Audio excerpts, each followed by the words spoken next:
écoutez, ravi de vous accueillir, François Dupuis. François, vous êtes du coup, sociologue des organisations. Hein. Vous intervenez dans...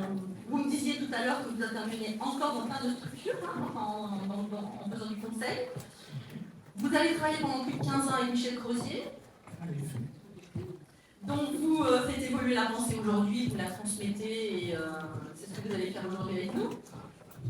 Vous êtes enseignant-chercheur, notamment dans des business schools en France et puis aux États-Unis. Vous intervenez aussi au niveau mondial. Et puis vous êtes auteur de plusieurs ouvrages de référence dans le monde des organisations. On en reparlera un petit peu, mais en tout cas vous allez nous partager tout ça. Alors pour nous, coachs d'organisation, écoutez, on est ravis et on partage avec vous la notion d'importance du contexte quand on analyse une situation dans laquelle quand on intervient chez nos clients. Aujourd'hui, il y a pas mal de participants qui sont systémiciens, peut-être quelques sociologues dans la salle. En tout cas, nous travaillons vraiment sur les systèmes. Vous avez au cours de vos travaux souligné que c'est votre mot, hein, je cite, que les organisations tayloriennes n'ont pas disparu, et loin de là, donc vous nous en direz quelques mots.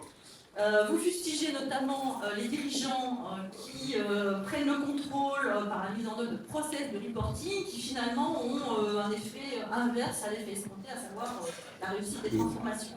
Je vais vous dire un petit mot, j'imagine, là-dessus.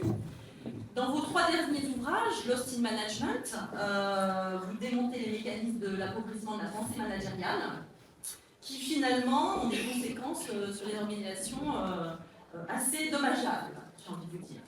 Alors nous, aujourd'hui, notre association C-Corp, on rassemble des coachs d'organisation, comme on l'a dit jusque-là.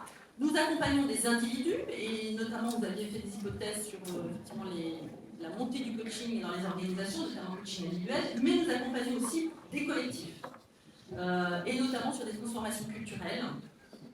Et nous rencontrons tous les jours, là où ça coince, dans ce genre de transformation, ce qui n'est pas... une mince affaire. Alors, on va être très à l'écoute de ce que vous allez pouvoir nous dire et nos perspectives sur les organisations. Peut-être aussi sur l'émergence de notre métier, qui finalement n'est ni que du coaching individuel, ni du conseil et l'accompagnement du changement, mais un accompagnement, je dirais, systémique, d'organisation, et finalement qui parle d'humain, mais aussi de complexité, puisque notre objectif, c'est l'autonomisation du corps social.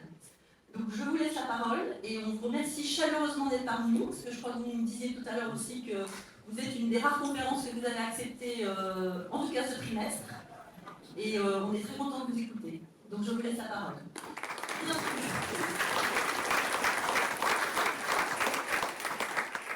Bien, mesdames, messieurs, bonjour.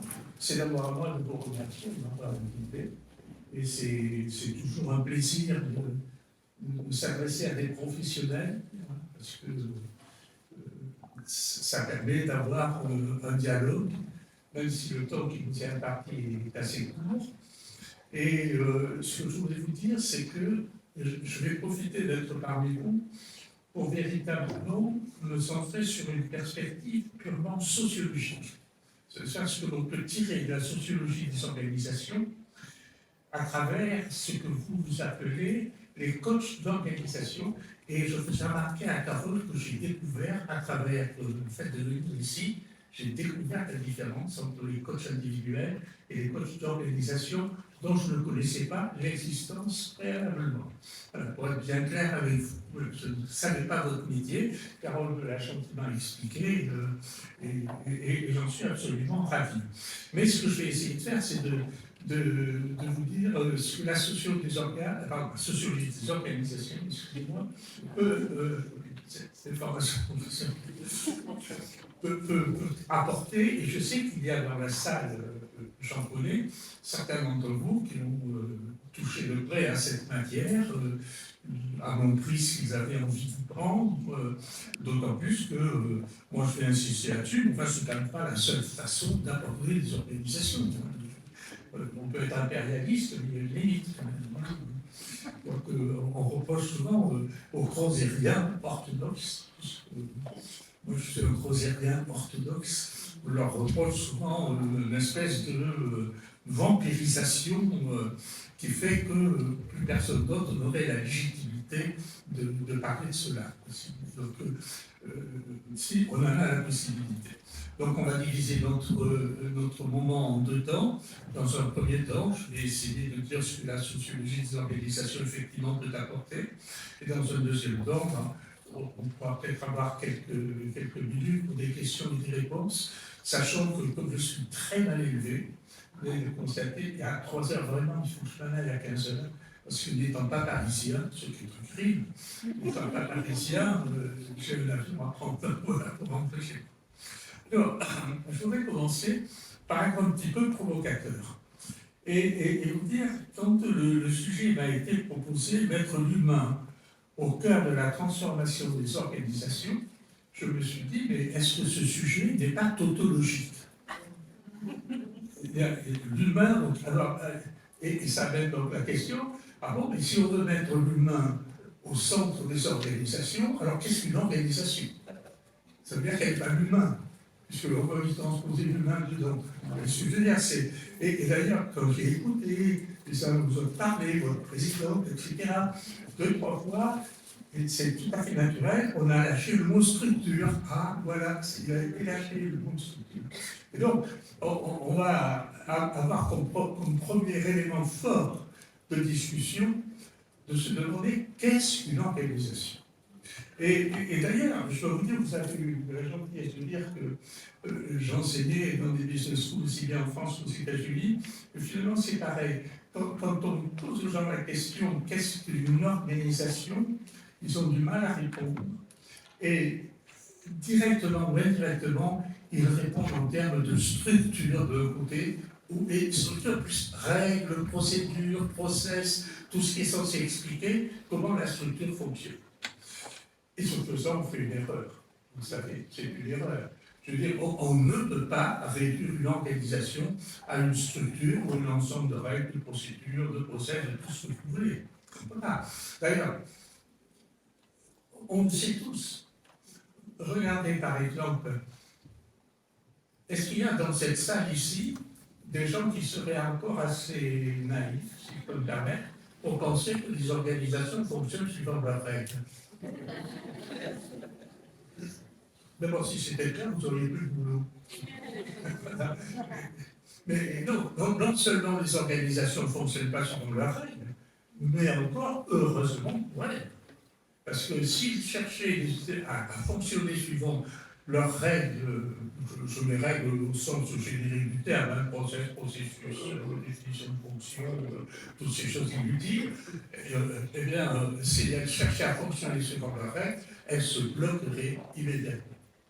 D'ailleurs, vous voyez, c'est curieux parce que moi, ça m'intrigue à mon grand âge. Ce que je viens de dire, tout le monde le sait. Et est-ce que ça empêche qui que ce soit de produire toujours plus de règles, de procédures, etc. Non, on le sait, mais ça ne dit rien. Alors, vous dites aux gens, mais alors, dans le fond, si vous croyez que ça va se passer comme ça, comment vous appelez en français quand il y a des gens qui ne sont pas contents, pas heureux, ils veulent réclamer quelque chose, ils veulent mettre sur le patron la pression maximale, et pour mettre sur le patron la pression maximale, ils n'ont qu'à décider subitement d'appliquer strictement toutes les règles et les procédures qui sont censées appliquer. Donc, ça suffit. Et alors, c'est joli parce que chez nous, on appelle ça la grève du zèle. Voilà. Hein. Mais nos amis anglo-saxons, on met la grève du zèle, si vous ne savez pas ce que ça veut dire, il faut qu'on vous l'explique. Mais nos amis anglo-saxons ont des expressions bien plus lisibles que nous. Je ne sais pas s'il y en a qui savent ici comment on dit la grève du zèle en anglais. Ça se dit working to rule. What are you doing? I'm just working to rule, which means I'm on strike. C'est-à-dire, je suis en grève. Les Américains disent working by the book. C'est pareil, c'est travailler sur ce que tu dis. Vous voyez, c'est encore plus clair que chez nous. Et je le répète, ça n'empêche personne d'en produire toujours davantage. Alors, si on a le temps, moi je vous expliquerai pourquoi on en produit toujours davantage. Ce qui est d'ailleurs, vous l'avez indiqué, hein, ce qui est la marque du fait que jamais la bureaucratie n'a atteint le niveau qu'elle a atteint aujourd'hui dans le secteur marchand. Jamais. Et vous voyez, nous sommes dans un pays qui croit tout à fait, pas comme notre pays d'ailleurs, dans un environnement qui croit tout à fait aujourd'hui, la logique, c'est que les administrations publiques cherchent à se rapprocher de la gestion du secteur marchand parce qu'elle serait plus efficace. Ça porte d'ailleurs un nom, ça s'appelle le New Public Management, pour les spécialistes, alors que dans la réalité, c'est l'inverse. C'est plutôt les organisations du secteur marchand qui se rapprochent du secteur public, en essayant, si je peux m'exprimer ainsi, à les équivaloir en termes de procédures, en termes de règles, de fonctionnement, etc., etc. Donc, si on ne peut pas réduire une organisation à un ensemble de règles, de procédures, de structures, de tout ce que vous voulez, qu'est-ce qu'une organisation? Eh bien, une organisation, c'est fait de ce que font les gens. Alors, vous voyez, mettre l'humain au cœur de l'organisation, mais il y a puisque c'est l'organisation. Vous voyez pourquoi le titre m'avait troublé. C'est fait ce que font les gens. Et si j'étais un bon sociologue, je dirais, une organisation, c'est un ensemble de stratégies rationnelles d'acteurs. Donc je vais revenir tout à l'heure sur cette notion de rationalité, qui est une notion qui, si vous êtes systémicien, vous intéresse au plus point, n'est-ce pas? Mais effectivement, si on regarde de près le fonctionnement quotidien, si on veut comprendre ce qu'est l'organisation, ben, elle est faite de ce que font les uns et les autres, comme vous l'avez indiqué, et j'y reviendrai, dans le contexte dans lequel ils se trouvent, et plus précisément d'ailleurs, dans le contexte dans lequel on les a mis. Et c'est important de faire cette distinction, parce que ça vous fait tout de suite comprendre la question des injonctions contradictoires. C'est-à-dire qu'on met les gens dans un contexte, bien, puis ensuite on leur dit faites comme ça. Oui, mais par exemple, vous voyez, le grand échec des organisations, cette fois-ci du secteur marchand, c'est de ne pas avoir réussi à introduire des modes coopératifs. La coopération, c'est un Graal que toutes les entreprises cherchent sans jamais réussir à atteindre. Et il y en a même qui cherchent à atteindre ce Graal de la coopération en continuant à évaluer et rémunérer les gens sur un plan strictement individuel, sans se rendre compte de la contradiction qu'il peut y avoir entre les deux. Mais bon, ça fait bien. Et donc, du coup, si on veut comprendre le fonctionnement d'une organisation, qu'est-ce qu'il faut? Il faut comprendre pourquoi les gens font ce qu'ils font. C'est la base même, pourquoi les gens font ce qu'ils font. Et alors, si vous essayez de répondre à cette question, si vous lisez un peu pour répondre à cette question, vous trouverez une première série de réponses totalement psychologisantes. Vous voyez, lui il fait ça parce qu'il est comme tout petit déjà. Vous voyez ce que je veux dire, il fait ça parce que il est comme ça, voilà. Et quelquefois, c'est d'ailleurs pour ça qu'on va lui filer un coach pour qu'il soit autrement. Et ici, je parle d'un coach individuel. Comme disait Coluche, on n'a pas besoin de s'engueuler avec les plus nombreux. C'était juste une petite incident. Mais non, moi je comprends très bien la tentation naturelle que nous avons de donner une interprétation du comportement à travers des caractéristiques individuelles, mais non. Non. Et d'ailleurs, vous voyez, c'est très intéressant, et je vais revenir sur une notion que vous avez utilisée, parce que du coup, quand vous lisez LinkedIn, c'est intéressant, LinkedIn, c'est le journal quotidien du management, c'est comme ça. Et moi, ce que j'aime bien dans LinkedIn, c'est combien de recettes avez-vous trouvé dans LinkedIn pour être un bon, je vais utiliser un mot qui me fait horreur, pour être un bon leader. Ah, le leader et le leadership. Je ne sais pas quand est-ce qu'on sera débarrassé de ces notions, mais j'espère un jour. Mais vous trouvez toute une série de recettes. Le bon leader, il est ceci, il est cela, il est ceci, il est cela, il est ceci, il est cela. Voilà.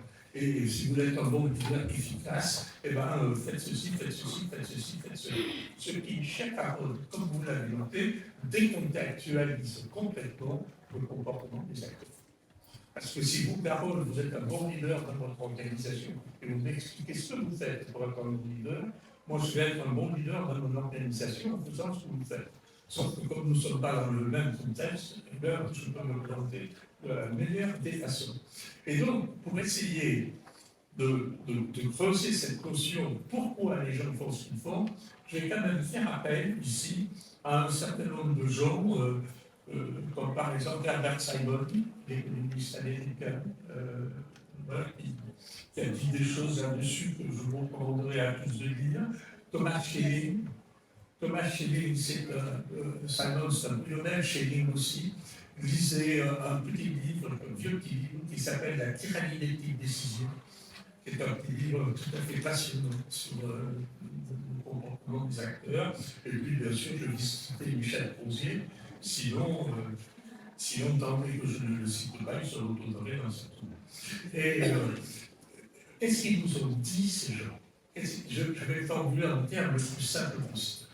Ils nous ont dit, dans les organisations, les gens, les acteurs, comme les sociologues, font ce qu'ils font parce qu'ils sont intelligents.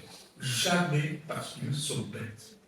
Je veux dire, si je le formule autrement, je dirais, nous n'avons dans les organisations aucun problème avec la bêtise humaine. Nous en avons beaucoup plus avec l'intelligence humaine. Je veux dire, les organisations seraient bien plus faciles à piloter si tout le monde était idiot. On pourrait le dire comme ça. Alors, ça veut dire qu'il faut définir ce que c'est l'intelligence humaine. Parce que, en plus, allez, franchement, je ne sais pas comment vous êtes, mais moi ça m'arrive. Je passe mon temps à regarder les gens autour de moi et à penser qu'ils sont sourds. Voilà, oui, c'est très facile de faire ça. Hein. Il est idiot, il est bête, il est sourd, j'en sais rien, etc. Et non, ça ne fonctionne pas comme ça. Ce que l'on appelle l'intelligence humaine dans les organisations, on va retrouver comme ça le contexte, c'est la capacité pour tous les acteurs, quels qu'ils soient, les grands, les petits, les gros, les maigres, les hommes, les femmes, je ne sais pas quoi, les jeunes et les vieux, c'est la capacité pour tous les acteurs à trouver une solution, ce qu'ils font, qui est cohérente avec le contexte dans lequel ils se trouvent. Là, donc, je trouve une solution, c'est mon comportement, et elle sera cohérente avec le contexte dans lequel ils se trouvent. Vous voyez, on peut en prendre des exemples. Je vais prendre un premier exemple qui est, comment dirais-je, un exemple tout simple, tout bête, je vais prendre dans la vie familiale. Supposez, je vais prendre chez moi, parce que quand on parle de la famille, on ne sait pas comment. Supposez que j'ai un jeune fils, ce qui est vrai, il y a un certain temps, on va dire ça comme ça. Supposez que le gamin, il rentre de l'école avec des mauvaises notes. Et moi, j'ai eu, vous savez, vous rentrez chez vous, quelquefois vous êtes crevé, vous en avez marre, vivement que je sois chez moi, la soirée va être bonne, il y a un bon match de foot, etc., c'est cool, ça va être bien. Et la première chose que vous avez, une fois que vous ouvrez la porte de chez vous, c'est on vous apporte le carnet de notes du gamin avec des notes complètement dégueulasses. Et supposez que, je ne l'ai jamais fait, mais c'est un cas pédagogique. Supposez que je me laisse aller et je lui balance une tarte totalement. Qu'est-ce qu'il va faire la prochaine fois? Il n'y a pas besoin d'avoir fait 40 ans de sociologie pour donner la réponse. Madame, vous êtes d'accord avec moi? Il va me dire la prochaine fois, il ne dira pas les notes. S'il ne me dit pas les notes, c'est parce qu'il est bête ou parce qu'il est intelligent? C'est parce qu'il est intelligent. La preuve, c'est que si malgré que je lui tape dessus, il continue à me dire ses notes, je vais m'inquiéter pour lui. Oui, vous voyez, c'est ça que la sociologie vient. Je m'inquiéter pour lui, c'est-à-dire qu'il n'est pas capable de trouver une solution cachée de notes, qui est cohérente avec le contexte que je lui ai fait, puisque je lui tape dessus. Mais si on prend un exemple maintenant de le business, c'est ce que je disais tout à l'heure. Je vois des entreprises Bien sûr, toutes les entreprises se donnent des valeurs. Vous l'avez vu. J'ai envie de vous dire, si vous travaillez pour des entreprises qui ne se donnent pas de valeur, arrêtez de travailler pour elles. Hein, je ne sais pas. Qu'est-ce que c'est que les valeurs? Posez-vous la question. Quand vous allez travailler dans une entreprise qui a des valeurs, demandez aux gens que vous interviewez, pas au patron, aux gens que vous interviewez, demandez aux valeurs. Ces valeurs, est-ce qu'elles correspondent à des comportements réels? Tout le monde rigole. Bien sûr que non. La preuve, c'est que quelquefois, les entreprises, vous voyez, vous avez un tas avec votre nom dessus, et puis, quand vous le renversez, il y a les valeurs de l'entreprise écrites derrière. Parce que des fois, vous vous en souviendrez pas, on vous les rappelle. En fait, les valeurs, c'est ce que les entreprises n'ont pas et souhaiteraient avoir. Donc, les valeurs, ça relève du management par l'injonction. Et donc, vous pensez que là, vous allez transformer les organisations par l'injonction. Vous allez dire aux gens, alors j'en ai cité une qui est la plus répandue, je vais la reprendre, qui est la valeur de coopération. Nous sommes, elle me manque qu'elle a fait son principe de base, je ne vais pas la citer, qui sponsorise le rugby.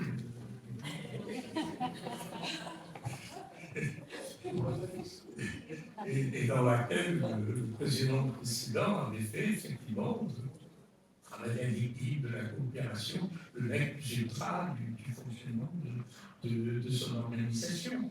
Mais d'un certain point de vue, pourquoi la coopération, ça ne marche pas bien? Mais parce que le principe que je viens de vous donner, l'acteur est intelligent, n'est pas compris, il n'est pas appliqué.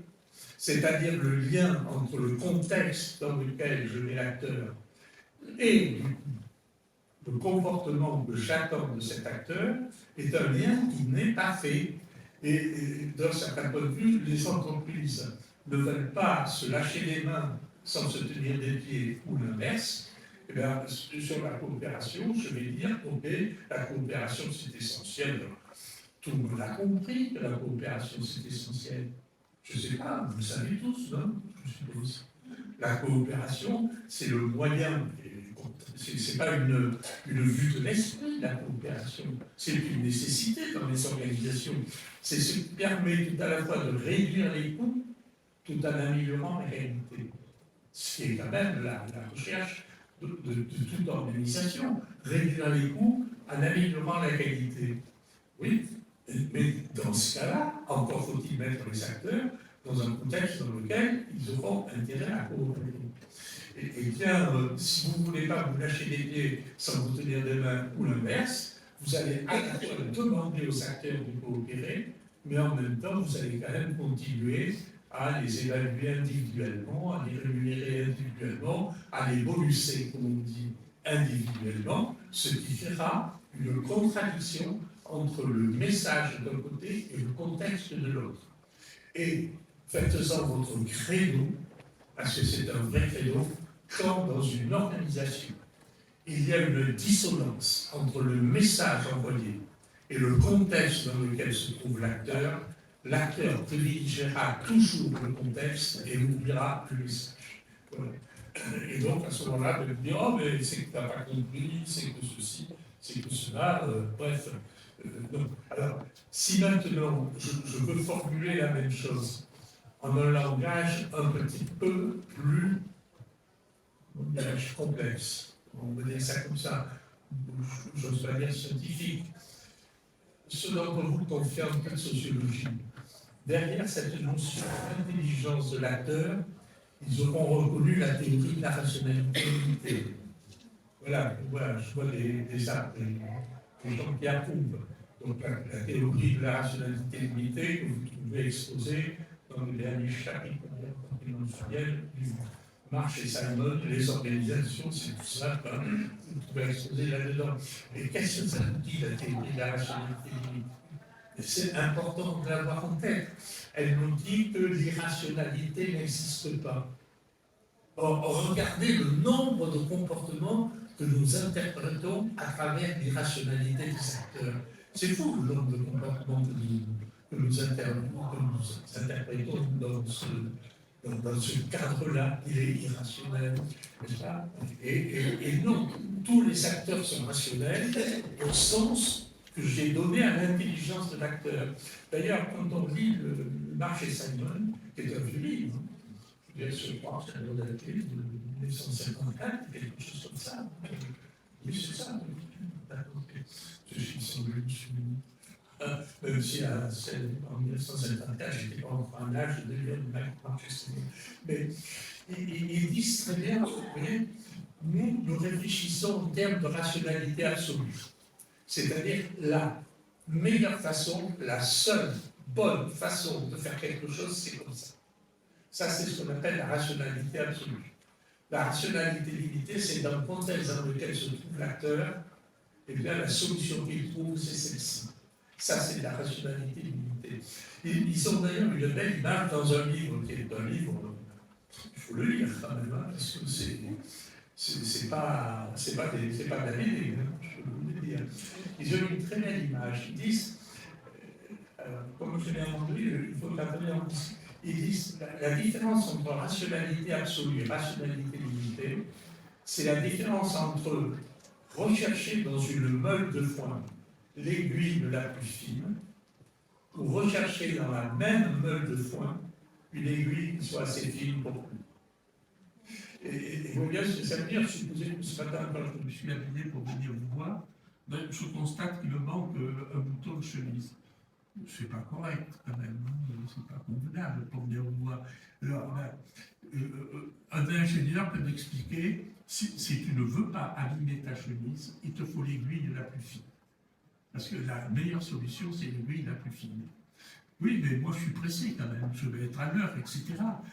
Donc, j'abandonne son idée de rationalité absolue, et dès que j'en ai trouvé une qui est assez, comment dirais-je, assez fine, peu importe qu'elle soit la plus fine, pour coudre, je vais l'utiliser. C'est-à-dire, dans le contexte dans lequel je suis, il faut que j'aille faire une conférence dans un endroit où je ne peux pas me permettre de ne pas être à l'heure, et bien je vais trouver une solution qui est cohérente avec ce contexte. L'ingénieur pourra m'expliquer qu'il n'a pas pris la meilleure solution. La meilleure solution eût été de prendre une aiguille qui n'abîma pas ta chemise. Ben oui, mais j'ai pris celle qui correspond à mon contexte, donc je me suis conduit comme un acteur rationnel. Et ça, vous voyez, je me permets d'y insister, mesdames, messieurs, parce que cette notion, donc vous pouvez oublier, moi je l'ai retraduit en langage scientifique sur la rationalité, mais cette notion d'intelligence de l'acteur, c'est la notion la plus capitale que vous puissiez. Bien, moi, vous voyez, ça fait longtemps que j'enseigne. Il y a des gens pour qui j'ai enseigné à 10 ans, je les rencontre à nouveau et ils me disent que l'acteur est intelligent. Et ils ont retenu une chose, mais vous verrez à quel point c'est difficile ensuite à faire comprendre à vos interlocuteurs. Ce n'est pas quelque chose qui est naturel du tout comme raisonnement, oui, on peut dire ça comme ça, ce n'est pas quelque chose qui est naturel du tout. Et ma foi, si on ne le comprend pas, alors on va aller vers, je vous le disais tout à l'heure, des interprétations qui sont des interprétations psychologisantes, morales aussi. On donne des interprétations morales. Alors, ce qu'il va nous falloir comprendre maintenant, c'est que cette intelligence de l'acteur, et je répète encore une fois, l'organisation, c'est l'ensemble de ces acteurs, elle est à la fois un problème et elle est une solution. Alors, comme je l'ai déjà un petit peu anticipé, elle est souvent vécue d'abord comme un problème. Comme je le disais tout à l'heure, ce serait mieux si les gens n'étaient pas intelligents, si les gens ne réfléchissaient pas. D'ailleurs, je voudrais vous faire remarquer une chose, mesdames et messieurs. C'est que, vous y avez fait référence, Carole, tout à l'heure, le déluge procédurier dans lequel sont engagées les entreprises. J'appelle ça, moi, le déluge des procès, la surprocessisation dans laquelle sont engagées les organisations, à travers l'utilisation parfois démentielle de ce qu'on appelle pudiquement les outils du management. C'est-à-dire des process les indicateurs de performance, les KPIs, excusez-moi, voilà, et les systèmes de reporting. Eh bien, quelle est leur vocation? Leur vocation, elle est double, d'un certain point de vue. Elle est de savoir ce que font les gens. C'est-à-dire qu'à travers ça, on va pouvoir contrôler ce que font les gens. Mais elle a une seconde utilité. Elle est destinée à séparer le fonctionnement de l'organisation des individus eux-mêmes. Car vous comprenez que si tout est prévu par la règle, eh bien, peu importe que ce soit Carole Deschamps ou François Dupuis qui soit aux manettes, comme tout est prévu par les règles, je sais comment les choses vont se passer. Et c'est pour ça que je vous disais que nous sommes aujourd'hui en plein terrorisme bureaucratique. Ça nous vient de Max Weber. Ça nous vient de Taylor. Vous allez dire Taylor, ça nous vient de Taylor. Voilà. Mais pourquoi? Quelle était la théorie de Max Weber? La théorie de Max Weber, c'est que tout le monde doit être égal devant la loi. Bon, pour que tout le monde soit égal devant la loi, il faut que la façon dont la loi soit appliquée ne dépende pas de ceux qui l'appliquent. Vous comprenez bien? Donc, elle va dépendre des règles que l'on doit appliquer. Et puis, cette approche weberienne, petit à petit, a été étendue au fonctionnement interne des organisations. C'est-à-dire, si on veut que les gens soient traités de façon fair, comme on dit, de façon équivalente, eh bien, il faut que la façon dont ils sont traités relève de règles, de process, de procédures, etc. Et vous aurez d'ailleurs observé une chose, il y a eu une évolution dans les process. Au début, les process disaient aux gens ce qu'ils devaient faire. Aujourd'hui, les process leur disent comment ils doivent le faire.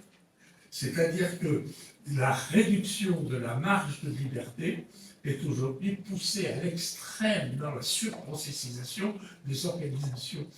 Et dans le fond, vous avez des dirigeants qui disent c'est parfait, parce que plus j'aurai de process, et moins je dépendrai des gens qui, chez moi, sont censés les appliquer. Voilà. Donc je gagne, moi, dirigeant, des marges de liberté.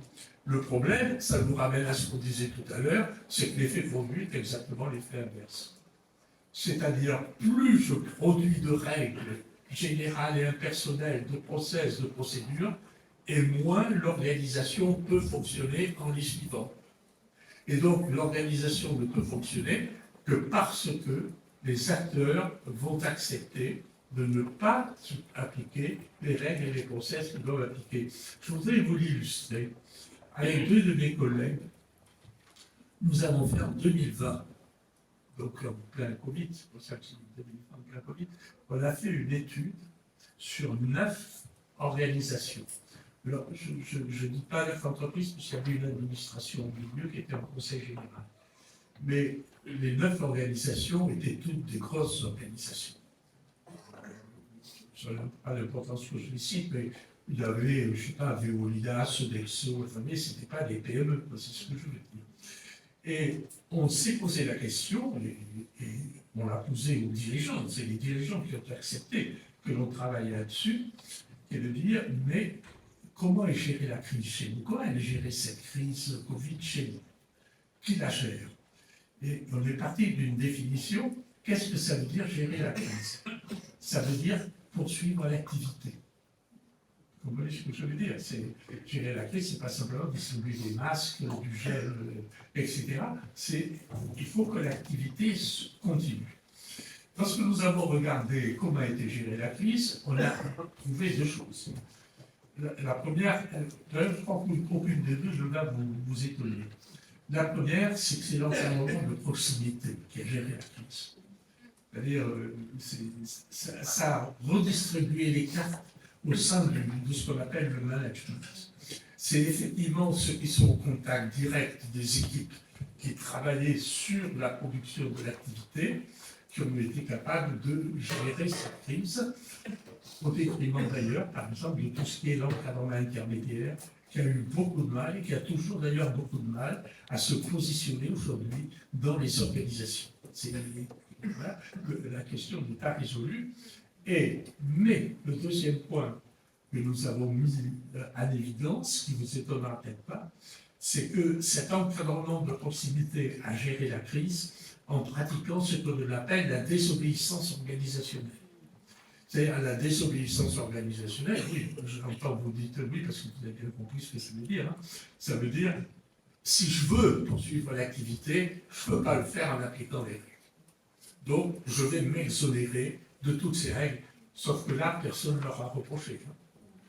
Personne n'est allé dire, c'est pas bien, ça c'est pas correct, c'est vilain.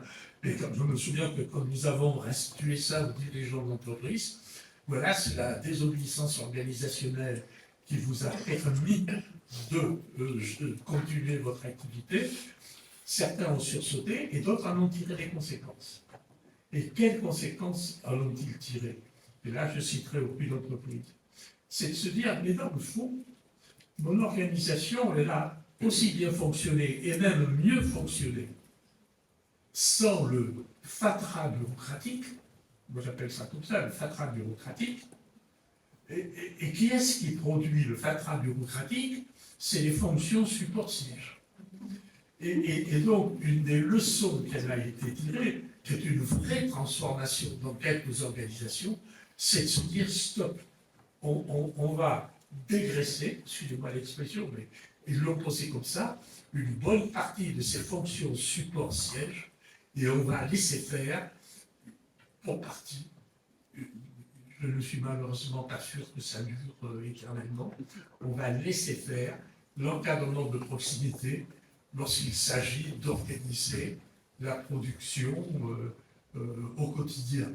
D'un certain point de vue, ça a amené à quelque chose qui, du point de vue de la transformation des organisations, est quelque chose de très intéressant, sur laquelle nous, on a essayé de conseiller là-dessus, et de dire, parce que tout le monde vous dit toujours, ben, il en faut bien des process. Oui, bien sûr qu'il faut des process. Personne ne dit le contraire. En revanche, ce qui est le problème, c'est la multiplication incontrôlée des process. Et pourquoi la multiplication des process est incontrôlée? Parce que les organisations sont segmentées et que chaque segment produit du process sans savoir ce que les autres segments ont produit comme process. Hein, la caractéristique de nos organisations modernes étant segmentée et séquentielle. C'est le fonctionnement aujourd'hui de nos organisations.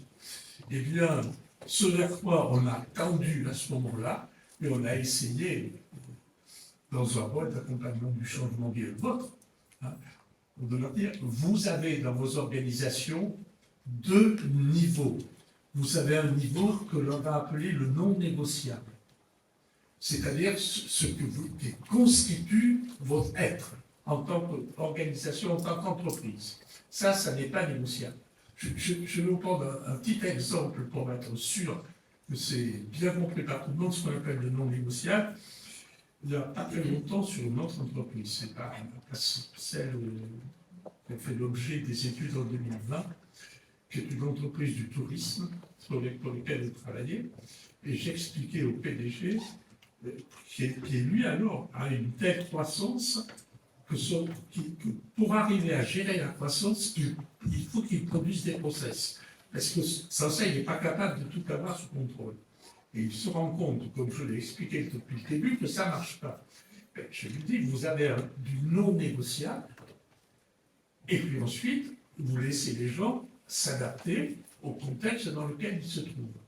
Et il me dit, le non négociable, qu'est-ce que c'est? Et il me dit, quasiment honteux, est-ce que le non négociable, par exemple, c'est la tenue des gens? Et je lui dis, vous êtes dans le tourisme, bien sûr que le non négociable, c'est la tenue des gens. Bien sûr, ça en fait partie. De la même façon, je lui dis, vous voyez, vous avez des clients qui viennent dans des endroits qui sont éparpillés, c'est du tourisme. Le non négociable, c'est ce qui constitue votre marque. Votre marque, elle se caractérise par ça, ça, ça, ça et ça. Ça, c'est pas négociable. Le reste, laissez les gens le faire comme ils ont un peu envie de le faire. Laissez-les faire ce qu'on fait dans l'étude Covid, l'encadrement de proximité, trouver des solutions qui rendent possible le fait de continuer, comme je le disais, l'activité. Alors, disais donc, l'intelligence de l'acteur est peut-être un problème. Le problème peut être abordé comme ça, mais elle peut être aussi une solution. Et cette solution, on va l'exprimer à travers la notion de levier, qui est une notion intéressante, mais que moi je trouve souvent utilisée, pas forcément à bon escient, du moins pas forcément utilisée dans son sens qu'on peut lui prêter dans le fonctionnement des organisations. Ce que j'appelle les leviers, c'est à quels éléments du contexte de l'acteur puis-je toucher, quels éléments du contexte de l'acteur puis-je faire évoluer pour que le comportement de l'acteur corresponde à ce que je souhaiterais qu'il soit. Et d'ailleurs, ça va me permettre de vous dire une chose. Ici, c'est un acte fondamentalement du management, fondamental du management, parce que moi, je n'ai jamais trouvé de définition plus simple du management que de dire le management, c'est obtenir des gens qui fassent ce que l'on souhaiterait qu'ils fassent. Je n'ai jamais trouvé de définition plus simple qu'au management. Or, si les gens ne font pas ce que vous souhaiteriez qu'ils fassent, c'est qu'ils ne sont pas dans le contexte dans lequel il est rationnel pour eux de le faire. La question que vous avez à vous poser, c'est dans quel contexte puis-je faire, puis-je les mettre pour qu'ils soient rationnels d'avoir ce comportement. Il y a là un exemple que je voudrais prendre pour bien illustrer cette notion de levier dans la transformation de l'organisation. Je ne vais pas citer l'entreprise, je ne peux pas. Mais dans cette grande entreprise américaine, ils font comme tout le monde, c'est-à-dire qu'ils vendent non plus simplement des produits, mais des solutions, ce qu'on appelle des solutions intégrées. Vous voyez, c'est par exemple EDF nous vend de la domotique avec des choses comme ça, etc. Bon. Et tout le problème, c'est comment fait-on pour vendre un maximum de choses aux clients? C'est difficile. Il faut que les différentes parties de l'organisation qui produisent les éléments que l'on pourrait vendre aux clients, il faut qu'ils coopèrent. Or, la tentation naturelle de chacune de ces parties, c'est de fourguer au client le maximum de son produit qu'il peut lui fourguer.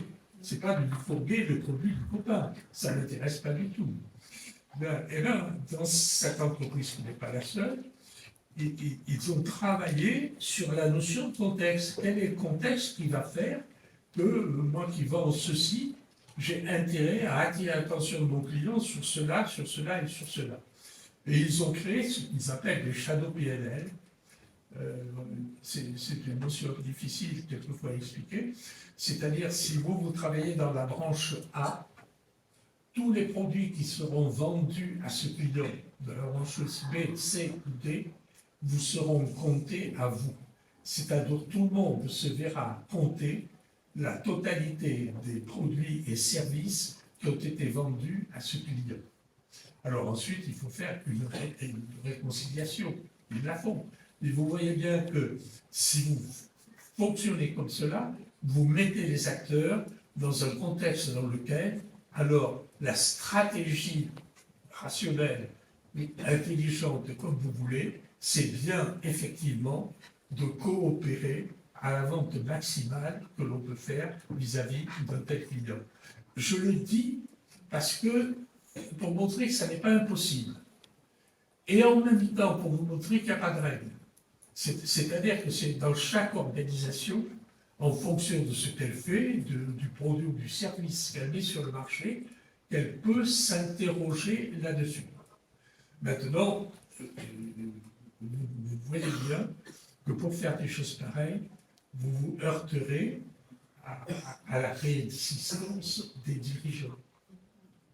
Parce que les dirigeants n'aiment pas raisonner comme ça. Vous savez, enfin, ça ne vous a pas échappé que dans les entreprises aujourd'hui, on a horreur de la complexité. Ça ne vous a pas échappé. Et pourquoi on a horreur de la complexité? Parce qu'elle est complexe. Voilà. Et donc, on préfère la simplicité. Oui, mais la simplicité, ça ne marche pas. Et alors, on m'a dit, vous avez dit que vous étiez des systémiciens. Alors, ce qu'on a fait là, c'est de l'analyse de système. Vous l'avez bien compris comme tel.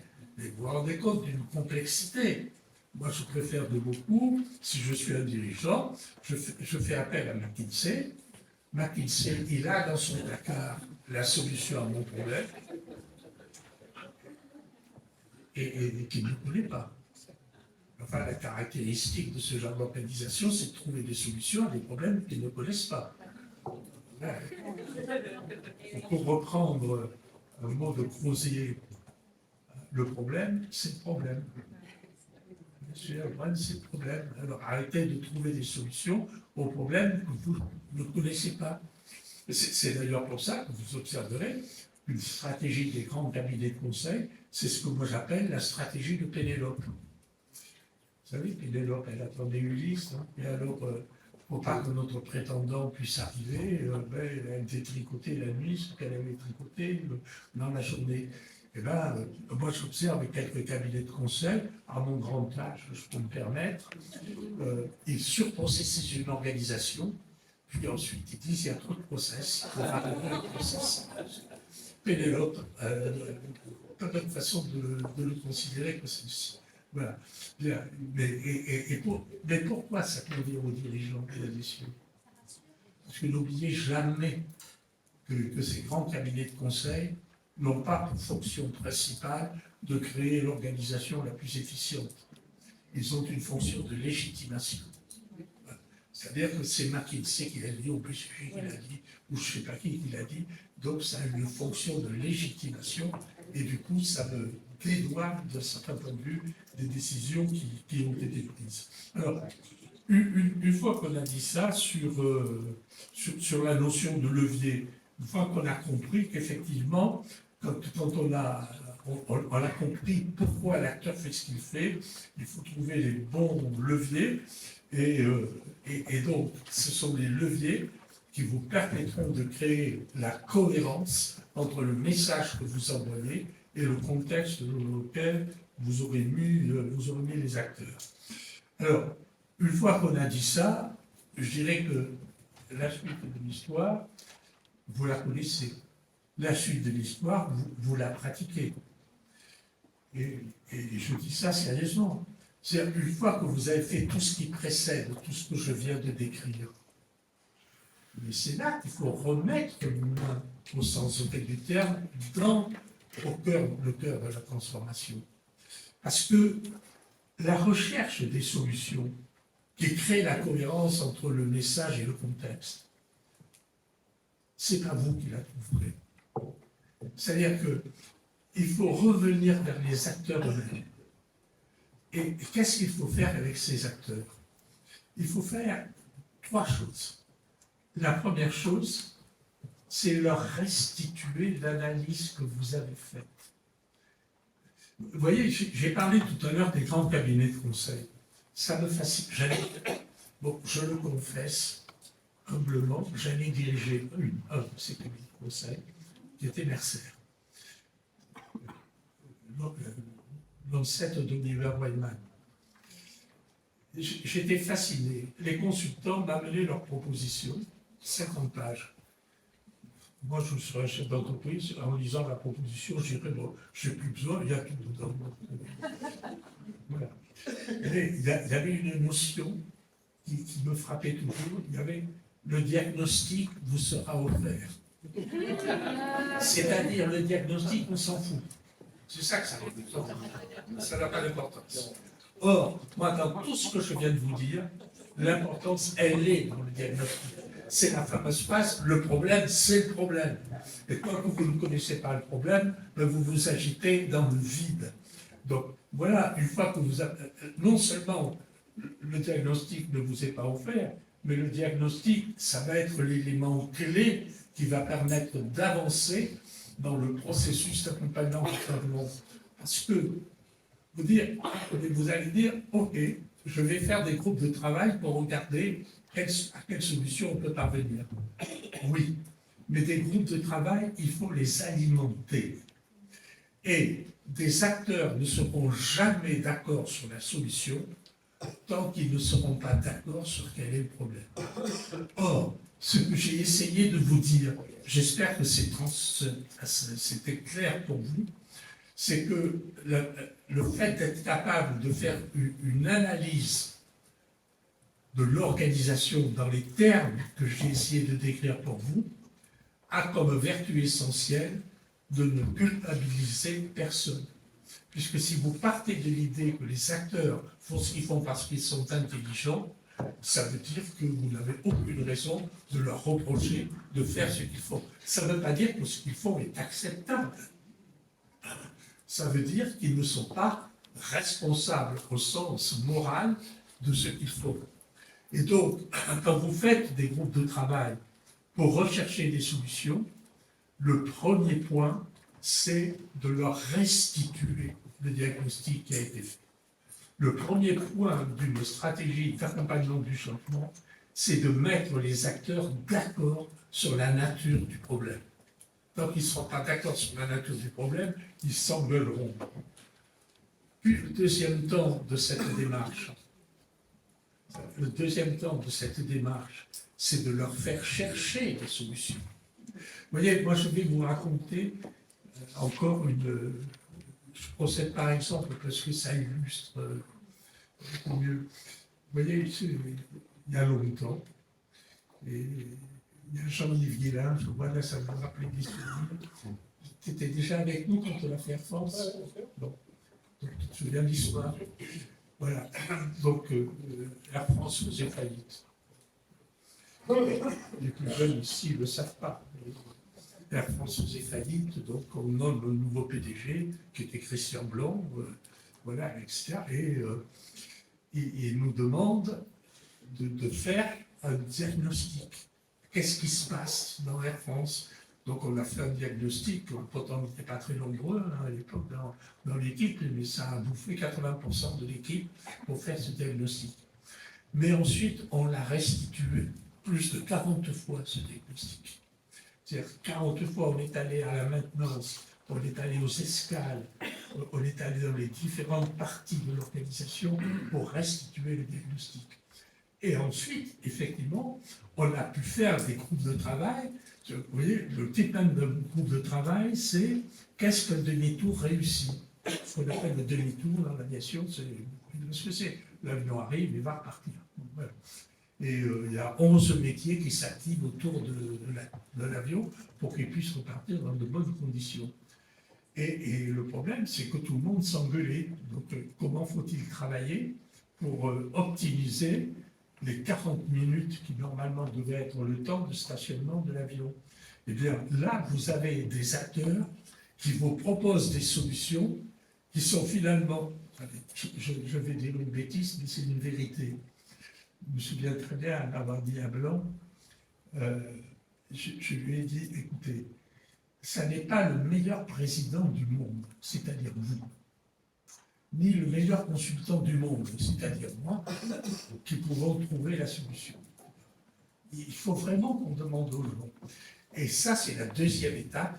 Vous les avez d'abord nourris avec un diagnostic.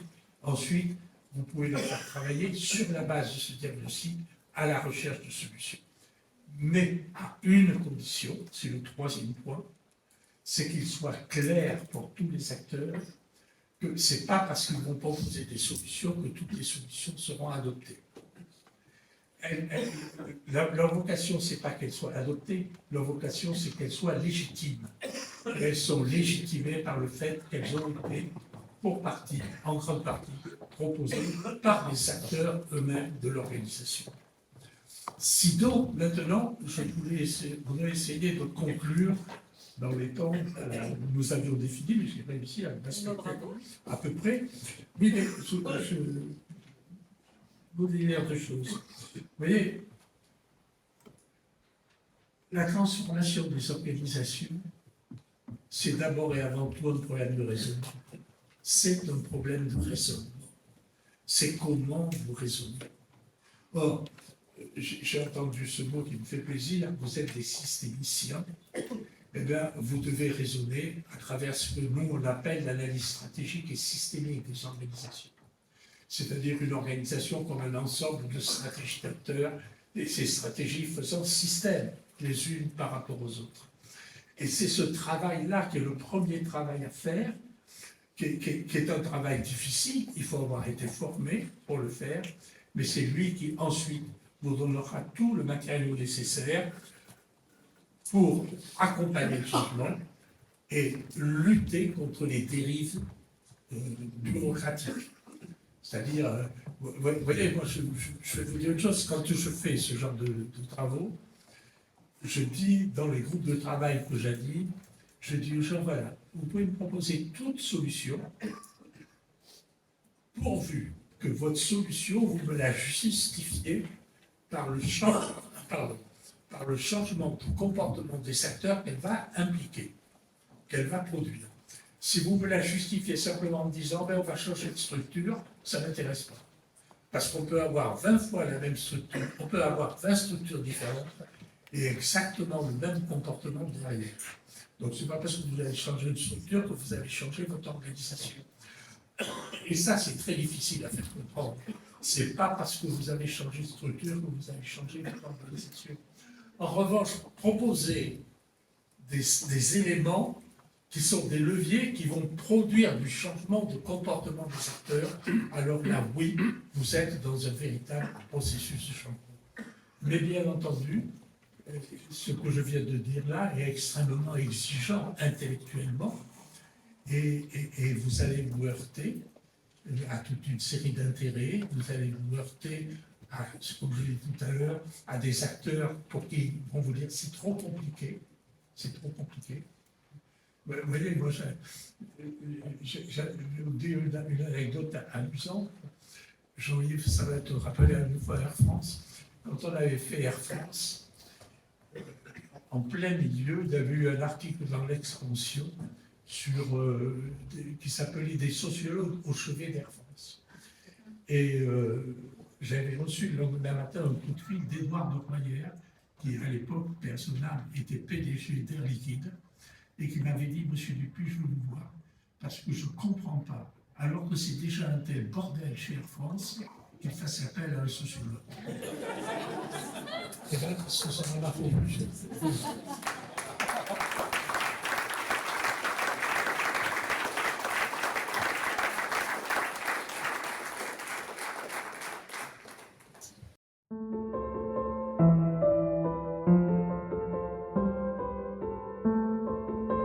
Moi, je ne propose pas les produits de mon collègue A, B ou C, parce que ça fait ça de moi que je peux vendre à mon client. Donc, très bien, j'agis selon le contexte dans lequel je suis. Si je te le compte maintenant à toi aussi, alors je t'ai mis dans un contexte dans lequel tu as intérêt à faire différemment que tu faisais précédemment. Et c'est pour ça d'ailleurs que quand vous allez restituer votre analyse dans les groupes de travail, vous allez la restituer à travers cette idée, ok, tout ce que vous faites est rationnel, mais le résultat que ça produit est un résultat qui pose problème pour l'organisation. Donc il faut qu'on trouve un autre mode de fonctionnement qui ne pose pas les mêmes problèmes pour l'organisation. Voilà. Et donc il faut qu'on change le contexte dans lequel vous vous trouvez. Voilà. En faisant contribuer tous les acteurs.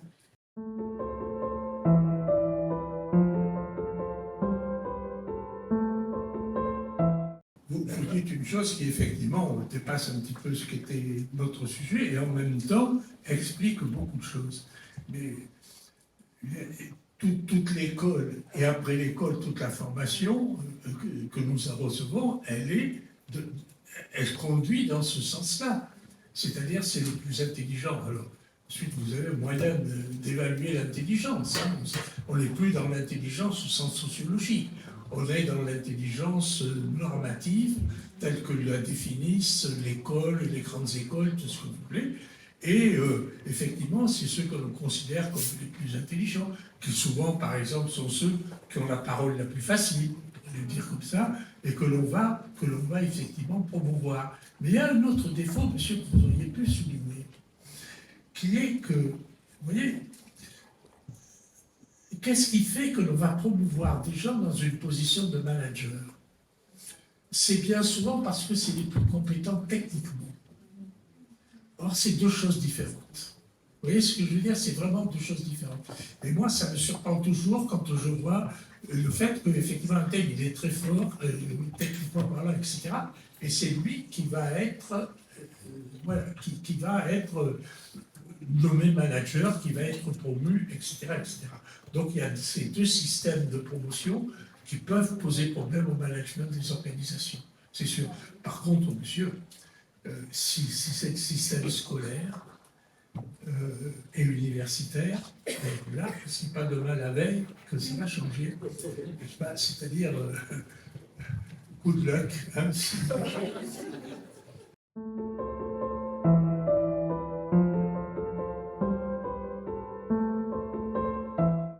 Ok, mais vous venez de définir l'intelligence des acteurs. Vous venez de la définir.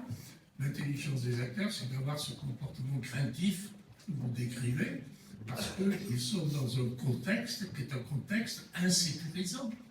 Donc, si vous êtes dans un contexte insécurisant, vous ne vous sentez pas sécurisé. Donc, ça ne m'étonne pas trop ce que vous dites. Hein, ça... La question, c'est comment on amène les gens à... Enfin, comment on accompagne ça pour que du coup, on retrouve de l'énergie, des initiatives Mais, moi, je vais vous faire une réponse qui est facile.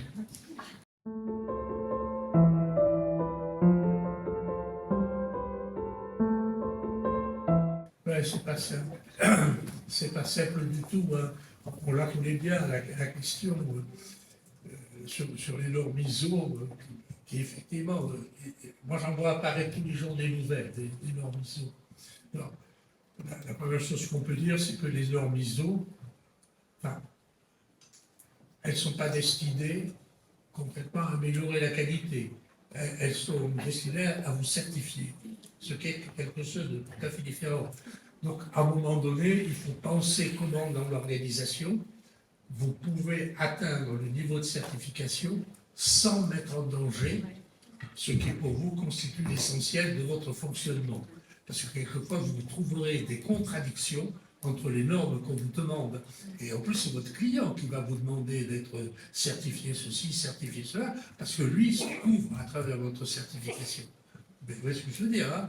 Il va se couvrir. Donc voilà. Et à un moment donné, là non plus, je n'ai pas de réponse générique, mais vous voyez, il faut être capable de faire la part des choses. Et dire, OK, il faut que je sois certifié ceci et cela. En même temps, moi, j'ai besoin de ce mode de fonctionnement. Pardon? Le nom des Le nom des négociations. Voilà, exactement. Vous avez compris. C'est exactement ça. Sur cette question-là, le professeur Laurent Capelletti du CNAM a écrit un livre qui s'appelle La gestion innovante des normes, et où tout son propos, c'est de savoir comment utiliser une norme justement, exactement comme le professeur Dupuis le dit, c'est-à-dire en utilisant la norme vers le but recherché et non pas vers la certification. Merci beaucoup. Voilà, gestion innovante des normes, professeur Laurent Capelletti du CNAM. Merci.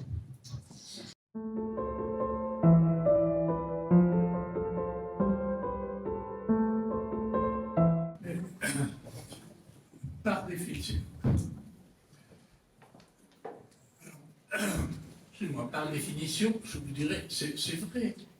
Mais quand vous gérez une organisation, vous gérez du collectif. Et quand vous gérez du collectif, vous ne pouvez pas espérer que 100% des personnes qui constituent un collectif soient bâties de la même manière. Donc vous aurez toujours de la déviance, vous aurez de la déviance, vous aurez de la non-adhésion, vous aurez ce phénomène. Mais ce qu'il faut entraîner avec vous, c'est le collectif, ce qui ne signifie pas tous les individus. D'autant plus, là, que je vais vous donner une autre limite. C'est que, dans le fond, une critique qui est faite à la sociologie des organisations, que je n'ai pas faite parce que je ne peux pas donner les bâtons pour le faire, mais je vais la dire, c'est que, telle que je vous ai présenté cette analyse, elle implique que le contexte des acteurs est à l'intérieur même de l'organisation. Donc, vous allez quelquefois tomber sur des acteurs qui ont un contexte qui est externe de l'organisation.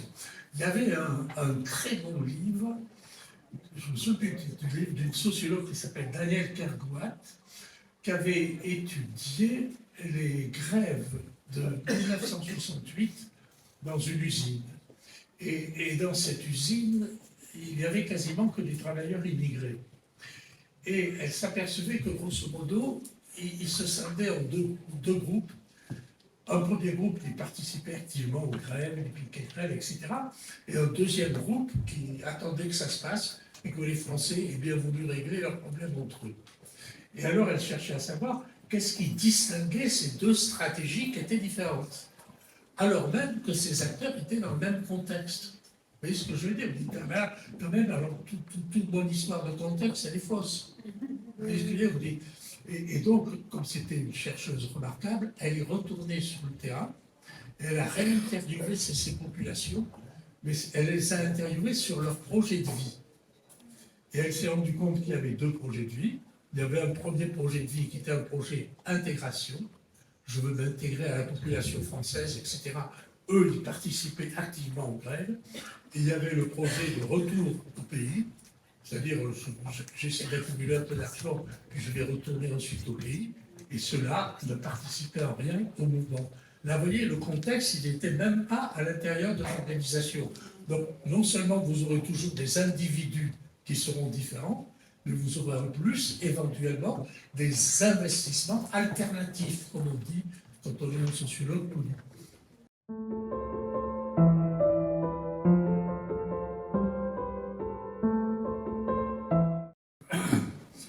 Plusieurs réponses. D'abord, je ne sais pas ce qu'il pourrait m'apporter, puisque j'ai découvert l'existence de ce métier. Donc, faudrait. Et je voudrais vous dire quelque chose sur la légitimité. En tant que tel, le sociologue n'a pas plus de légitimité que vous, si vous le comparez à ce que j'ai dit sur les grands cabinets de conseil. Si vous me permettez de parler de façon terre à terre, vraiment de façon la plus basique possible, en ce qui me concerne moi, la légitimité, je l'ai acquise de deux façons, par l'enseignement. Parce que quand vous enseignez pendant 30 ans la sociologie des organisations, les gens qui aujourd'hui viennent me trouver sont des gens que j'ai eus et qui savent très bien ce que c'est. Et puis, la légitimité, ça s'acquiert par des livres qui rencontrent un certain lectorat. Voilà. Mais quant à savoir si moi, j'attendrais un coach d'organisation, je ne travaille pas tout seul. J'ai quelques personnes autour de moi. Quand les travaux sont trop complexes, j'attendrai de quelqu'un que cette personne connaisse quand même la base de la sociologie. Parce que ce que je vais vendre à mon client, et ce qu'il va attendre de moi, c'est ce type d'approche. Donc il faudrait quelqu'un qui soit... Alors, ça ne veut pas dire un sociologue professionnel, labellisé de tous les côtés, etc., mais quelqu'un pour qui ça ne soit pas la découverte d'un mystère. Puis cela dit, il y a l'intelligence des gens tout court. Hein, Ce qui me vient par rapport à ce qu'un coach d'organisation pourrait apporter à un sociologue, si je puis me permettre, il y a plusieurs choses. Enfin, je vois par rapport à ce que disait Jocelyne sur le côté psychologisant, etc., il y a quelque chose autour du lien entre le côté, le niveau individuel et le niveau collectif. Et je trouve que nous, on navigue régulièrement dans ces niveaux-là. On n'adresse pas que le collectif. Et puis, il y a peut-être prendre soin de chacun aussi, quel que soit son niveau dans l'organisation. Enfin, prendre soin de chaque acteur, j'ai envie de vous dire ça.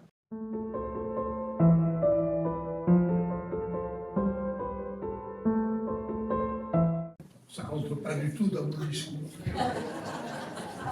Non, mais je comprends la question, mais ça ne rentre pas dans mon discours, monsieur. Et vous avez raison de me la poser, la question, parce que je suis sûr que je ne vais pas tarder à avoir des interventions à faire autour de la notion d'intelligence artificielle. Et j'avoue que, d'abord, les deux termes, intelligence et artificielle, me paraissent complètement antilogiques. Je ne comprends pas le sens de l'expression.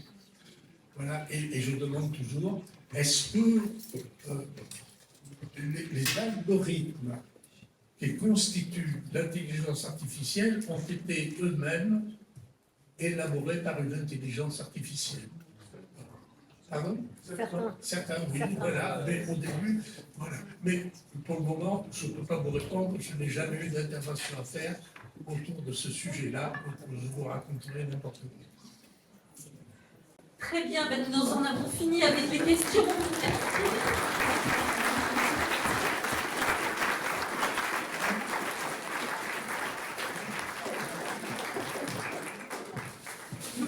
C'est moi qui vous remercie. Je voudrais juste dire un mot. Avoir appris aujourd'hui la notion de coach d'organisation, je considère que c'est une très bonne nouvelle.